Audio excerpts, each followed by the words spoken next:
अस्सलाम वालेकुम नाज़रीन, मैं हूं ज़मीर हैदर और आप देख रहे हैं मेरा यूट्यूब चैनल। नाज़रीन, शहबाज शरीफ साहब ने आज बड़ी जज्बाती तकरीर की अपने तमाम पार्लियामेंटेरियंस जो कि पंजाब असम्बली के और PMLN के जितने भी पार्लियामेंटेरियंस थे, चाहे वो सूबाई असम्बलियों के हों या कौमी असम्बली में उनकी काबीना भी उनके साथ बैठी हुई थी, और उन्होंने बहुत खूबसूरत तरीके से बड़े जज्बाती अंदाज में अपने ही जो है गुज़िश्ता दौर को चार्जशीट कर दिया। जो उन्होंने कहा कि 75 साल में हम क्यों आगे नहीं बढ़ सके, और उसमें से 30 साल तो माशाल्लाह उनके अपने भाई साहब और उनकी अपनी हुकूमतें रहे हैं, या जो आज उनके साथ बैठे हुए हैं उनकी हुकूमतें रहे हैं। तो उन्होंने आज बहुत खूबसूरत तरीके से अपने जो साथ लेफ्ट राइट जो उनके साथ आज हुकूमत में, वफाकी हुकूमत में बैठे हुए हैं, उनको जो है बाकायदा तौर पर चोर, डाकू और करप्ट हुकूमतों का जो है लाइसेंस दे दिया। उन्होंने कहा कि जी हमने कुछ नहीं किया, इसलिए जो है आज मुल्क जो है इस तबाही के दहाने पे खड़ा हुआ है। इसलिए हम एक छोटे फैसले के लिए भी हमें IMF की तरफ पहले देखना पड़ता है कि तेल की कीमतों को बढ़ाएं ना बढ़ाएं, टैक्स करें कम करें बढ़ाएं, बिजली की कीमत, गैस की कीमत बढ़ाएं कम करें, ये हम सब जो है IMF की तरफ देखते हैं। तो जनाब, अब सवाल ये पैदा होता है कि आपने बिल्कुल सही फरमाया, ये सब कुछ किया धरा आपका है, आप लोगों का है, आपके लेफ्ट राइट पे जो बैठे हुए हैं उन्होंने ही आज इस मुल्क को इस नहज तक पहुंचाया है। तो 4.25 साल तो इमरान खान साहब की हुकूमत तो सिर्फ 4.25 साल है, उसमें भी आपने पता नहीं क्या क्या बता दिया कि जी कतर ये करना चाहता था, कतर वो करना चाहता था, इमरान खान ने नहीं करने दिया। तो जनाब, अगर शुक्र हम करते हैं कि कोविड जैसे एक जो पूरी दुनिया में जो एक अजाब था, उससे इमरान खान साहब ने सबसे एहसन तरीके से पूरी दुनिया में, वाहिद एक पाकिस्तान ऐसा मुल्क था जिसमें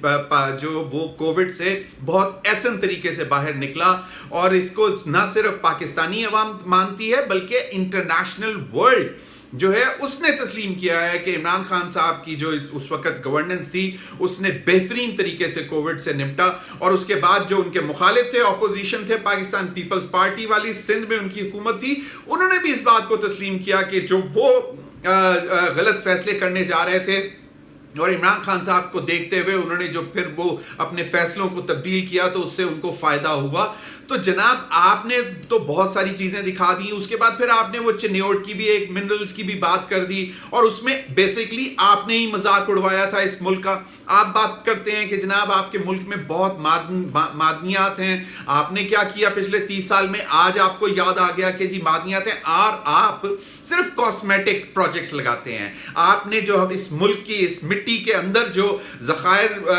दफन हुए हैं उनको निकालने की बात नहीं करनी, आपने कॉस्मेटिक प्रोजेक्ट्स की बात करनी है जो इस जमीन के ऊपर लगाए जाएंगे। सोलर पैनल्स लगाए जाएंगे जी, सोलर एनर्जी होनी चाहिए, विंड एनर्जी होनी चाहिए। और सोलर एनर्जी क्यों होनी चाहिए, अब वो उस पर आपको सबको मालूम है कि मौसूफ के साहबजादे जो हैं वो टर्की से सोलर पैनल्स की डील्स भी कर रहे हैं, और ये कोई ढकी छुपी बात नहीं है। और जब आ रहे हैं आप 10,000 मेगावाट लेके, तो उसमें भी आपका भांडा खुल जाएगा कि जनाब किस तरह सोलर एनर्जी में आप किस कंपनी को दे रहे हैं। और फिर आप कसमें खाते हैं कि दिल्ली भर की भी अगर करप्शन निकल आई तो मुझे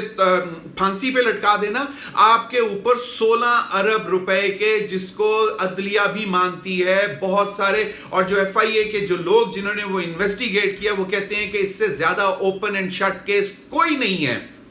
कि 16 अरब रुपए की आपने मनी लॉन्ड्रिंग की है, TTs के जरिए पैसे, मकसूद चपरासी और पता नहीं कौन कौन, कोई साइकिल वाला, कोई रेडी वाला, उसके ऊपर उसके अकाउंट्स में आपने पैसे डाले और हजारों अरब आपने जो है वो इस तरह इधर उधर किया। तो अभी तो सिर्फ 16 अरब उसमें से निकले हैं, और इसके अलावा 8 अरब की करप्शन भी आपने की है। और आपने बड़ी खूबसूरती से जो है, यकीनन आपने बहुत सच्ची बातें की हैं कि जो पिछले अदवार थे, 4.25 साल भी चले आप शामिल कर लें इमरान खान साहब के, और उससे पहले फिर 30 साल भी शामिल कर लें, वो करप्ट तरीन लोगों के अदवार थे। क्योंकि मौलाना फजल रहमान साहब जो है वो उस वक्त बैठे तो अपोजिशन लीडर बन के थे मुशर्रफ के साथ, लेकिन जितना कुछ काम हुआ वो उनकी ईमा पर होता रहा, और उन्होंने एक चूं तक भी नहीं की थी। उसके बाद पीपल्स पार्टी की हुकूमत रही, उसके बाद फिर आपकी हुकूमत रही, और उससे पहले भी आप लोगों की हुकूमतें रही हैं। तो जनाब, आपने बिल्कुल सही फरमाया कि ये जो पिछले अदवार के जो लीडर थे,